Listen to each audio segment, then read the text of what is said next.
Doctor Alekhya. ఇవాళ మనం daily use చేసే బ్రెడ్ గురించి డిస్కస్ చేద్దామండి. సో మనం మామూలుగా వైట్ బ్రెడ్ వాడేవాళ్ళం ఇంతకుముందు. ఇప్పుడు చాలామంది హెల్త్ బెనిఫిట్స్ కోసం బ్రౌన్ బ్రెడ్కి షిఫ్ట్ అవుతున్నారు.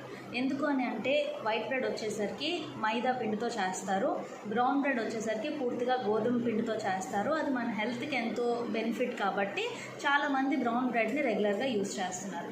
అయితే ఈ మధ్య సైంటిఫిక్ రీసెర్చ్లో తెలిసింది ఏంటి అంటే బ్రౌన్ బ్రెడ్లో అసలు నిజానికి ఎటువంటి గోధుమ పిండి వాడట్లేదు.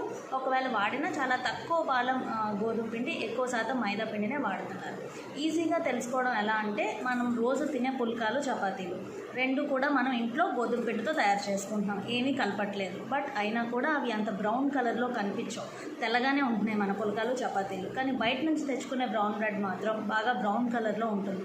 ఎందుకు అంటే అందులో కలిపే బ్రౌన్ పౌడర్ వల్ల. ఇది హెల్త్కి అస్సలు మంచిది కాదని చెప్పి సైంటిఫిక్ రీసెర్చ్ తెలుస్తున్నాయి.